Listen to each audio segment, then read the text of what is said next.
Lorsqu'on dit tu as de la valeur, ce n'est pas un slogan. Lorsqu'on dit tu as de la valeur, ce n'est pas pour te plaire. C'est vrai, tu as de la valeur, mais il te faut comprendre que réellement tu as de la valeur. Il te faut capter que tu as de la valeur. Il te faut avoir la révélation de ce que tu as vraiment de la valeur. Et ta valeur, tu ne la tires pas d'un système. Ta valeur, tu ne la tires pas d'une organisation. Ta valeur, tu ne la tires pas de quelqu'un. Ta valeur, tu la tires de Dieu, ton Créateur. Amen. Cette valeur que tu as, tu la tires de ton Créateur. Tu te vois tel qu'il te voit. Lorsque tu te vois tel que Dieu te voit, eh bien, tu as de l'assurance. Parfois, nous pensons que nous ne sommes pas venus jouer une partition sur cette terre. Parfois, nous arrivons même à jalouser ce que l'autre a.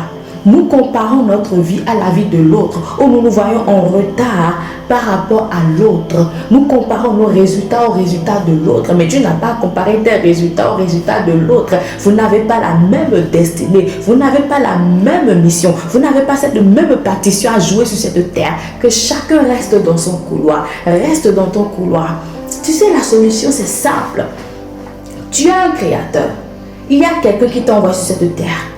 Va vers cette personne, va vers Dieu et demande-lui quelle est ta spécificité. Quelle est ta spécificité? Tu n'es pas venu copier les autres. Quelle est ta spécificité? Tu es venu faire quoi sur cette terre?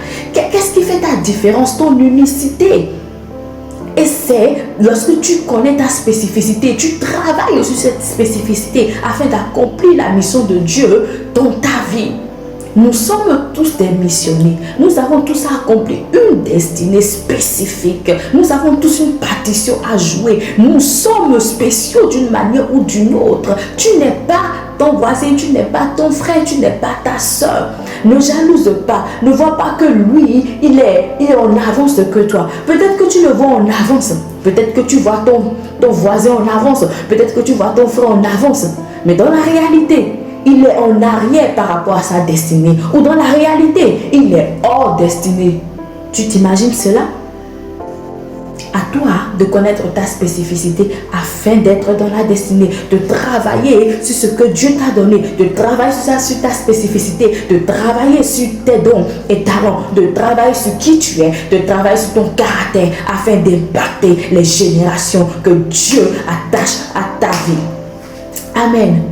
Parfois, à cause de la jalousie, on peut être down. On se dit, oh, mais je ne fous rien, qu'est-ce que je fais? On est déprimé, on est là. Alors qu'il y a beaucoup de personnes attachées à ta destinée. Tu dois te lever afin que d'autres aussi se lèvent. Parfois, on pense que ce que nous faisons n'est rien. Parce que lorsque tu es dedans, tu penses que ce que tu es en train de faire n'est rien. Tu penses que tu es inutile. Tu penses que tu n'es en train de ne rien faire. Souvent, lorsque les gens me disent, Mathilde, tu as une bénédiction. En fait, je me dis, ah bon, c'est vrai? C'est-à-dire que moi, je n'imagine pas à combien je suis une bénédiction en fait. Parfois, il faut une révélation pour te faire comprendre que tu es une bénédiction. Que les gens se comptent sur toi, que les gens te regardent, que tu dois courir ta course, tu dois impacter par la prière, tu dois impacter par ton comportement, tu dois impacter par ton courage, tu dois impacter en te levant, en avançant, en faisant ce que Dieu demande de toi. Et lorsque tu te lèves pour faire ce que Dieu demande de toi, il y aura des persécutions, pas forcément physiques, verbales, émotionnelles. Des persécutions même spirituelles pour te décourager, pour te faire voir que ce que tu es en train de faire est inutile. Des gens pour te casser, pour te mettre à terre, pour penser que ce que tu fais est inutile ou d'arrêter. Des gens te regardent. Toi, tu regardes à d'autres personnes, tu te vois inutile, mais d'autres personnes te regardent et t'admirent. Lève-toi, tu as une partition à jouer. Nous avons tous une partition à jouer. Le salut, c'est pour nous tous. Christ est allé à la croix afin que nous soyons sauvés, réconciliés avec Dieu. Mais pas seulement ça, afin que nous puissions accomplir notre destinée, afin que nous puissions bénéficier de l'héritage divin sur cette terre et au ciel. Lisons Éphésiens 3. Nous commençons par le verset 3. C'est par révélation que j'ai eu connaissance du mystère sur lequel je viens d'écrire en peu de mots. En les lisant, vous pouvez vous représenter l'intelligence que j'ai du mystère de Christ. Il n'a pas été manifesté aux fils des hommes dans les autres générations, comme il a été révélé maintenant par l'Esprit aux saints apôtres et prophètes de Christ. Ce mystère, c'est que les païens sont co-héritiers, forment un même corps et participent à la même promesse en Jésus-Christ par l'évangile. Amen. Amen. Ça, c'est le mystère de Christ. Ça, c'est le mystère du salut. Le mystère, c'est quelque chose qu'on peut comprendre, mais qui n'est pas révélé. C'est quelque chose de caché que le Seigneur nous amène à comprendre. Amen. La révélation, c'est lorsque Dieu décide de nous montrer un aspect de qui il est, de ce qu'il veut, de sa volonté pour nous. Amen. L'évangile, c'est la bonne nouvelle de Christ à cette génération, à tout le monde. Amen. L'évangile, c'est pour tout le monde. Si toi, tu m'écoutes, tu penses que Christ à la croix, ce n'est pas pour toi. Laisse-moi te dire que Christ à la croix, mort, ressuscité pour toi aussi. Christ est allé à la croix pour nous tous. Les mérites du sang de Jésus-Christ sont pour nous tous. Les bienfaits du sang de Jésus-Christ sont pour nous tous. La gloire de Christ, c'est pour nous, c'est pour toi. Tu n'es pas différent, c'est pour toi. Christ n'est pas allé à la croix pour une catégorie de personnes. Christ n'est pas allé à la croix pour des gens qui étaient déjà un peu parfaits. Non, Christ est allé à la croix pour nous tous. Il est allé à la croix. Il a pris sur lui ta dépression.